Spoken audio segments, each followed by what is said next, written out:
Assalamualaikum warahmatullahi wabarakatuh. Perkenalkan, nama saya Adi Irma Syawitri, NIM 190403-021 dari kelas Teknik Industri A. Baiklah, di sini saya akan menjelaskan tentang perencanaan terpadu. Yang pertama yaitu definisi perencanaan terpadu. Perencanaan terpadu merupakan keputusan strategis karena merupakan perspektif yang menghubungkan kondisi perubahan sekarang dengan kondisi masa mendatang, serta menghubungkan kondisi intern dengan kondisi ekstern, dan merupakan sarana untuk mengkaji cara yang paling efektif dalam menghadapi tantangan lingkungan. Yang kedua, tujuan perencanaan terpadu. Yang pertama yaitu menentukan suatu standar tertentu yang harus dipakai dalam melaksanakan semua pekerjaan, sehingga akan memudahkan dalam pengawasan. Yang kedua, menghindari atau meminimalkan terjadinya tumpang tindih dan juga pemborosan dalam melaksanakan berbagai pekerjaan. Yang ketiga, memberikan suatu arahan kepada para administrator atau non-administrator supaya bisa bekerja sesuai dengan apa yang sudah direncanakan. Yang keempat yaitu mengantisipasi dan juga beradaptasi dari semua perubahan yang mungkin akan terjadi. Yang ketiga, arti pentingnya perencanaan terpadu, yaitu lahir sebagai hasil pemikiran yang bersumber pada hasil penelitian yang telah dilakukan.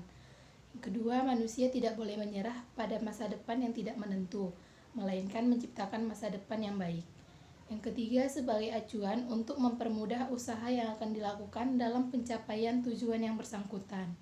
Yang keempat, melihat program-program yang dipergunakan untuk meningkatkan kemungkinan pencapaian tujuan-tujuan di waktu yang akan datang, sehingga dapat meningkatkan pengambilan keputusan yang lebih baik. Yang keempat, manfaat perencanaan terpadu, yaitu membantu manajemen untuk menyesuaikan diri dengan perubahan-perubahan lingkungan. Yang kedua, memungkinkan manajer memahami keseluruhan gambaran operasi lebih jelas. Yang ketiga, membantu penempatan tanggung jawab lebih tepat. Yang keempat, memberikan cara pemberian pemerintah untuk beroperasi. Yang kelima, memudahkan dalam melakukan koordinasi di antara berbagai bagian organisasi. Poin yang kelima yaitu jenis-jenis perencanaan. Perencanaan dibagi menjadi 3. Yang pertama, perencanaan berdasarkan jangka waktu. Perencanaan berdasarkan jangka waktu terbagi lagi menjadi 3. Yang pertama, perencanaan jangka panjang atau short range planning, yaitu suatu perencanaan yang dibuat dan juga berlaku jangka waktu selama kurang dari 1 tahun. Yang kedua, perencanaan jangka menengah atau medium range plan, yaitu suatu rencana yang dibuat dan juga berlaku dalam jangka waktu selama 5 sampai dengan 7 tahun. Yang ketiga yaitu perencanaan jangka panjang atau long range planning, yaitu suatu rencana yang dibuat dan berlaku dalam jangka waktu selama 10 sampai dengan 25 tahun. Jenis perencanaan yang kedua yaitu berdasarkan ruang lingkup, terbagi lagi menjadi 3. Yang pertama, perencanaan terintegrasi atau integrated planning, adalah suatu rencana yang di dalamnya menjelaskan secara menyeluruh, detail, dan sifatnya terpadu. Yang kedua yaitu perencanaan taktis atau tactical planning, adalah suatu rencana yang di dalamnya memuat uraian mengenai berbagai kebijakan jangka pendek dan mudah disesuaikan kegiatannya selama tujuannya sama.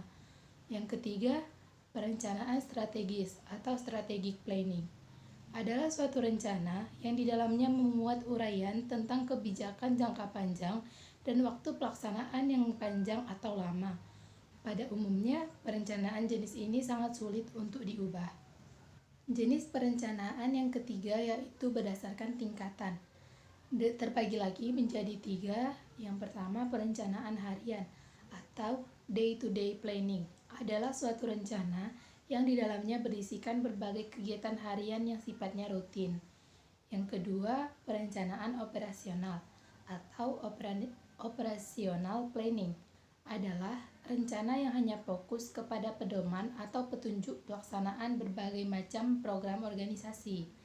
Yang ketiga, perencanaan induk atau master planning, adalah suatu rencana yang hanya fokus kepada kebijakan organisasi yang di dalamnya berisikan tujuan jangka panjang dan ruang lingkupnya luas. Dan yang terakhir yaitu syarat perencanaan terpadu. Ada 5 poin syarat perencanaan terpadu, yaitu dilandasi partisipasi, rencana harus luwes atau fleksibel, berdasarkan pada alternatif, harus realistis, dan perencanaan harus ekonomis. Demikianlah yang dapat saya jelaskan tentang perencanaan produksi. Assalamualaikum warahmatullahi wabarakatuh.